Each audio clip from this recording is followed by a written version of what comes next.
क्या आप भी रखने जा रही हैं वट सावित्री व्रत? भूल कर भी ना करें इन चीज़ों का इस्तेमाल। आइए जानते हैं इसके बारे में।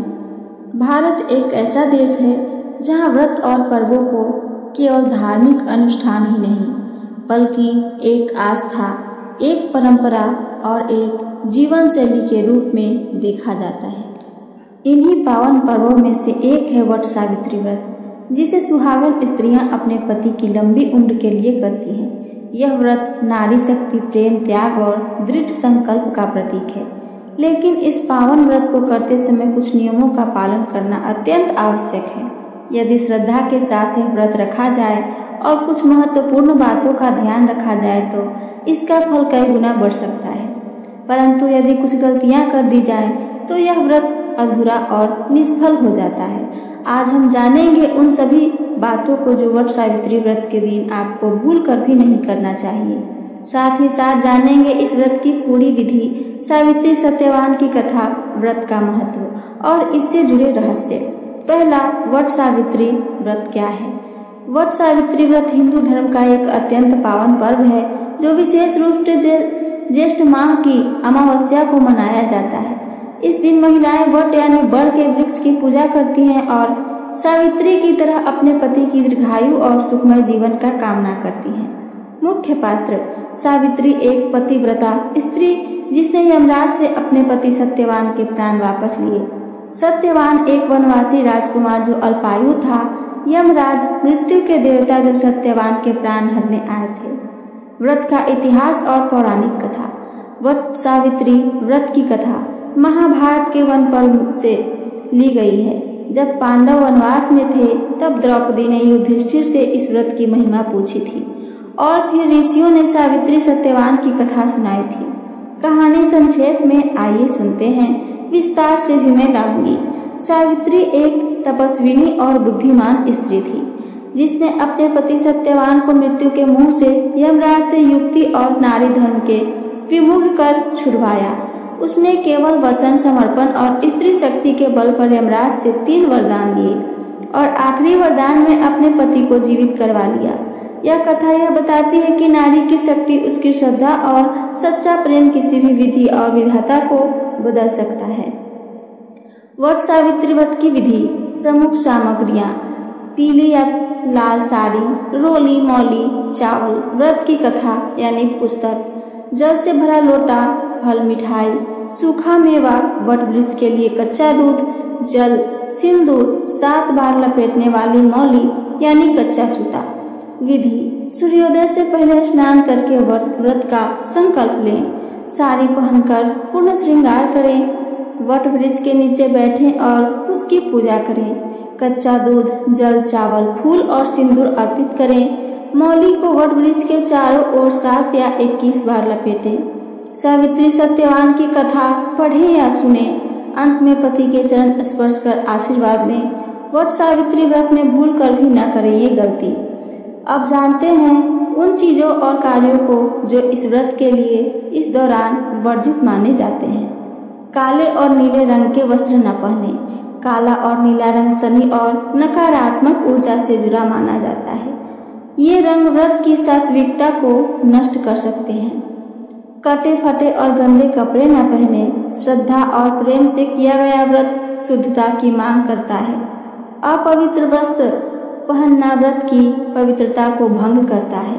बिना स्नान व्रत न करें।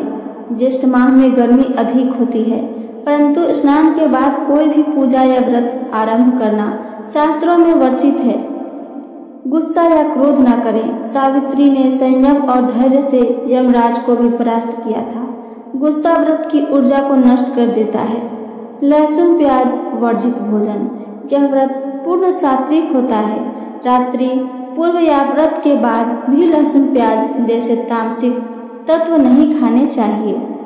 बाल खोलकर पूजा न करें। खुले बालों को अशुभ माना जाता है। पूजा में बाल बांधकर और पूरी तरह सुसज्जित रहना चाहिए। मोबाइल या मनोरंजन से दूर रहें। पूरे दिन व्रत की भावना में डूबे रहना चाहिए। मोबाइल, टीवी, गाने, चैटिंग से ऊर्जा का अपव्यय होता है। व्रत को दिखावे के लिए न करें। इस पावन व्रत को सोशल मीडिया पोस्ट या दिखावे के लिए न करें, बल्कि आत्मा की सच्ची श्रद्धा से करें। बड़ के पेड़ को नुकसान न पहुंचाएं, केवल पूजन करना है। पेड़ की टहनी तोड़ना या छीलना पाप माना गया है। व्रत को बोझ समझकर न करें। अगर आप मानसिक रूप से तैयार नहीं हैं, तो व्रत केवल नाम मात्र का रह जाएगा। सावित्री का संदेश आज की नारी को। आज के युग में जहां स्त्री स्वतंत्रता, अधिकार और समानता की बात करती हैं, वहां सावित्री हमें यह सिखाती हैं कि शक्ति, सम्मान, प्रेम और अधिकार की लड़ाई केवल तलवार या आवाज से नहीं होती, बल्कि बुद्धि, धैर्य और श्रद्धा से भी विजय संभव है। व्रत रखना कोई पिछड़ापन नहीं, यह आत्मबल बढ़ाने और संबंधों को संजोने का एक मार्ग है। इस व्रत का वैज्ञानिक महत्व के बारे में आइए जानें। वट वृक्ष यानी बड़ का पेड़ औषधीय गुणों से भरपूर होता है। इसकी छाया में बैठना मन को शांति देता है और ऑक्सीजन की मात्रा बढ़ाता है। व्रत रखने से आत्मसंयम और आंतरिक शक्ति का विकास होता है। मौन, ध्यान और पूजा मन को केंद्रित और संतुलित बनाते हैं। पति को भी करना चाहिए ये कार्य। पत्नी के व्रत के दिन उसका साथ दें, उन्हें श्रद्धा और प्रेम से आशीर्वाद दें। घर के कामों में सहायता करें। इस दिन व्रत के प्रति उपहास या उपेक्षा न करें। जो स्त्रियां सुहागन नहीं हैं, क्या वह यह व्रत कर सकती हैं? हाँ, लेकिन इस व्रत का स्वरूप थोड़ा अलग होगा। विधवा स्त्रियां केवल वट वृक्ष की पूजा कर सकती हैं और सावित्री जैसी शक्ति प्राप्त करने की कामना कर सकती हैं, परंतु पति की दीर्घायु की कामना का विधान उनके लिए नहीं है। क्या व्रत में जल पी सकते हैं? शास्त्रों के अनुसार यह निर्जला व्रत होता है, लेकिन यदि कोई स्वास्थ्य कारण हो तो जल ग्रहण किया जा सकता है। मन की श्रद्धा सर्वोपरि है। व्रत खोलने की सही विधि। व्रत खोलने से पहले व्रत का कथा पुनः स्मरण करें। वट वृक्ष को प्रणाम करें और फिर फल, मिठाई और जल ग्रहण करें। पति के हाथ में से पहली चीज खाना शुभ माना जाता है। उपसंहार, अंत में क्या समझें? वट सावित्री व्रत कोई असाधारण धार्मिक अनुष्ठान नहीं, यह एक स्त्री के प्रेम, बलिदान और आत्मबल का प्रतीक है। सावित्री ने जो कर दिखाया वह आज भी हर नारी के लिए प्रेरणा है। लेकिन यह व्रत तभी प्रभावी होता है जब इसे सही नियम और श्रद्धा से किया जाए। इसलिए यदि आप इस वर्ष वट सावित्री व्रत करने जा रही हैं, तो इस 10 बातों को भूल कर भी न करें। यही आपका व्रत सफल और पूर्ण बनाएगा। तो ये थी मेरी आज की जानकारी और इससे जुड़ी कथा। अगर मेरी जानकारी आप सबको पसंद आई हो तो चैनल को सब्सक्राइब करके वीडियो को लाइक करना ना भूलें।